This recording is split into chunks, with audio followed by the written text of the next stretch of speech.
nè cũng cho bé một trò ilu mẹ nhỏ cá chua với mẹ nhỏ trời nó đấy nè xeo bỏ mò nó đủ bự nó có chuột mà nó đủ nhé bự đó thì tua mò ở bên trong nó lại chắc là một xe đôi xe bỏ mò nó là bự này nèจะพาพวกเราไปเบื้องหน้าผาตัวนึงเนาะเป็นผาอยู่ตามห้วยน้ำเนาะ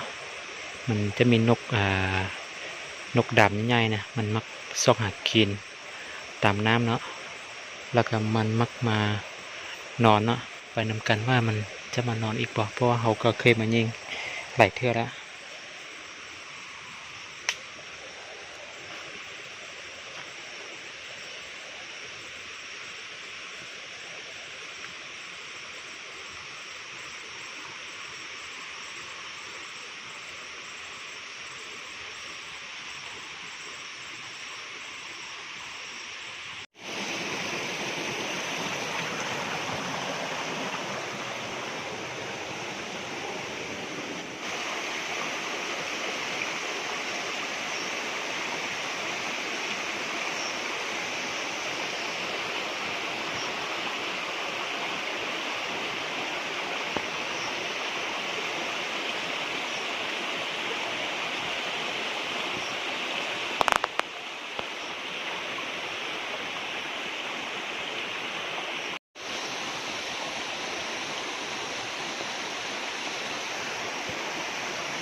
มุนเบิ้ลเลยไก่พด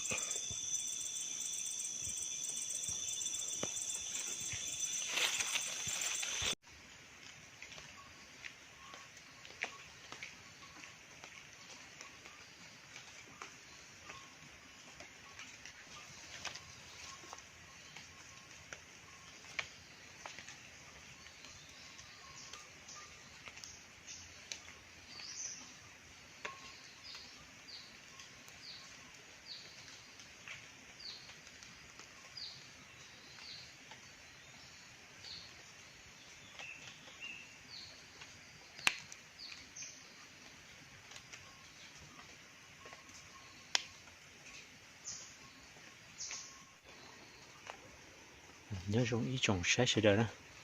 ya cho nếu cho gì ở đây cho chỗ cùi ạ nóตัวหมูยอเขินหนานะสบายดีบรรดาท่านเนาะมื้อนี้ก็จะไปซอกหาตัวอ้วนเนาะ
นะtrồng phong trồng dưa nè mò từ tua nè mò thầu cổ mông thở cổ cá ô cá nó trở kỹ tua nè cá trở kỹ tua chè tôi sao có mông đã cứ hành là chỉ của sòn đã chỉ ta kín nó như quả sơ kỹ đã lo cho nó giờ là chỉ ở tôi nông nè mò tuần đấy của tuần nè mò đấy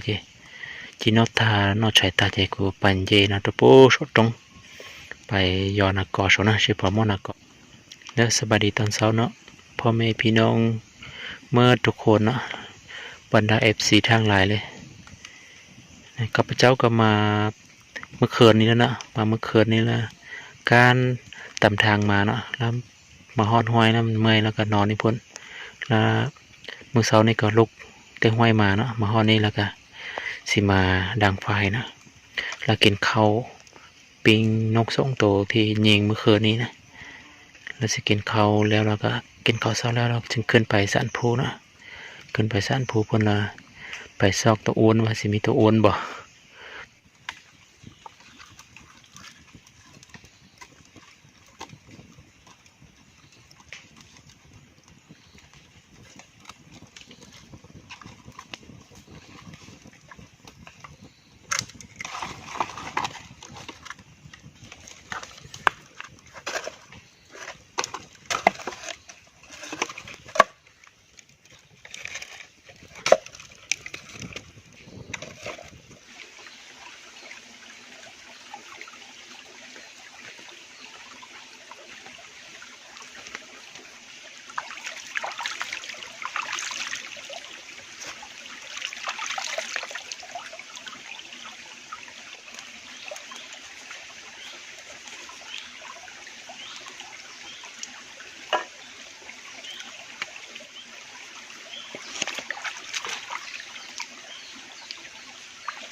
จะขุดเอานะถ้าว่าเอาไม้แบบคูดนะคูดมันก็มาอยู่เนาะมันก็มาที่ว่าเอาต้องได้เอาปืนยิงเนาะเอาปืนยิงแล้วมันจะตายแล้วเขาก็เลยเอาจุกมาขุดเอานะแล้วขุดเอามันบ่ตายนะเพราะว่าเอาเสียวไปใส่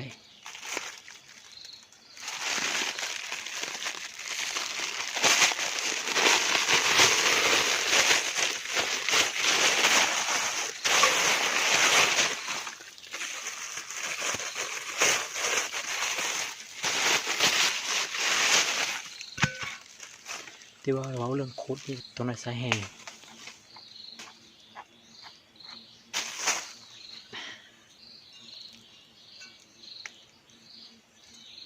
นี่คุดนะ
เดี๋ยว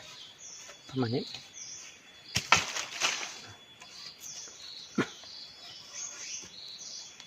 ไปลืมเลย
โอ้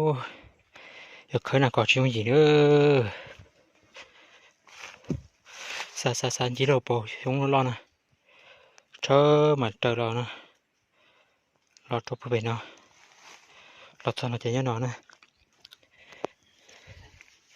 đâyอยู่นี่เด้ออุ่นโคตรบ่แม่นง่ายเนาะก่อนสิเห็นมันเมื่อกี้เขาบ่ได้ถ่ายย้อนว่าเขาตัดไม้เนาะตอนเขาสิโคตรนะเขาตัดไม้พายแล้วไม้พายมันตัดแล้วไม้พายตกมาถึงหัวเนาะถึงหน้าผาแล้วมันเลือดออกไหลเนาะเลยบ่ได้ถ่ายตอนนั้นเรือได้พักผ่อนเพราะว่าเลือดมันออกไหลปตาthổ giờ khơi chỉ xuống này xuống tu chỉ xuống làm bờ là lại bao cú to lo cơ chỉ thế rồi chỉ tao thay chọn thầu cuộc khơi rồi này sai chỉ của tôi chọn để chờ trả tu mà đi khá là khơi này mà khơi mà chỗ lên nó vô đi đây tuôn à tụi nhai vô đó tụi này nhai lạiจนได้อันตัดเสื้อนะตัดแขนเสื้อนะมามัดใส่หัวเพราะว่าตัดไม้ไผ่แล้วไม้ไผ่มาเทิกหัวนะเลือดออกไหลนะถึงเบื้องนี้นะมัดใส่นะคันบ่มัดแล้วเฮาคดแล้วมันต้องได้ใช้แห้งนะเลือดมันจะออกไหลนะป่าเนาะน่าจะพูดอย่างนั้นเขาปตาจะกูเจียช่องเจถกกูจะเขาเจปิ๊กเขาเจช่องเราตูเจช่องเราเบลอเราไล่เขาเนาะตอนเราก็เจว่ากูที่มากูรู้ชนะเจียมบ้าตาเจกูที่จะรอป่าต่อนะ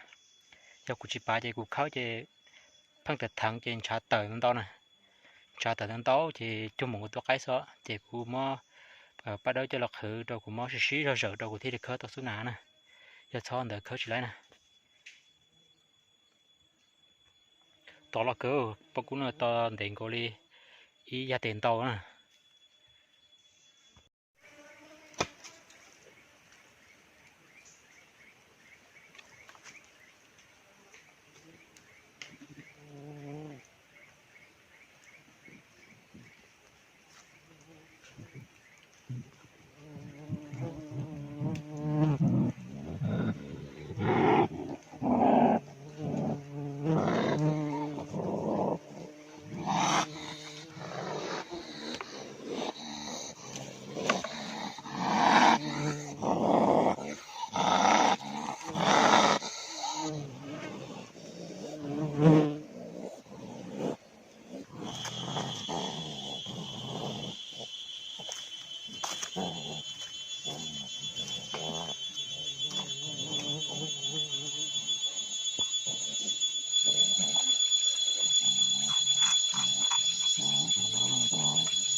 tàu thì nó chỉ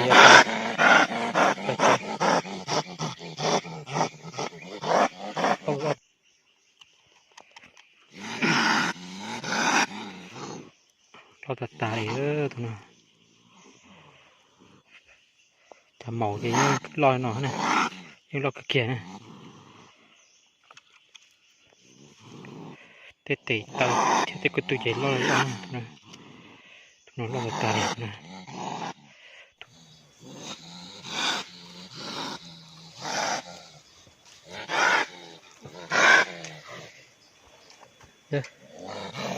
มาโคตรตัวอ้วนได้แล้วนะตัวอ้วนก็ได้ตัวหนึ่งแล้วสิกาบานำบันนี้ยักคันว่าบดถึงหัวนี่ก็ยักเป็นซับเติมมันเนาะที่ว่าเมื่อกี้นั่นไม้ไผ่มันเทิกหัวนะมันแบบตัวใหญ่นะสิไปบ่ได้แล้วสิแล้วกลับบ้านนะไม่ใช่พูดเยอะนะตัวยอนาตัวหนาไว้ตัวหนาดีเจตกับเจนะสาปัญเชนสาในช่วงหอไหลพวกกู้ล่องที่เจนใช่ที่ช่วยทายร้องอะไรอ่ะเจตกับเจซึเดี๋ยวรู้ชื่อเป็นอะไรก็ชินจิด้วยนะ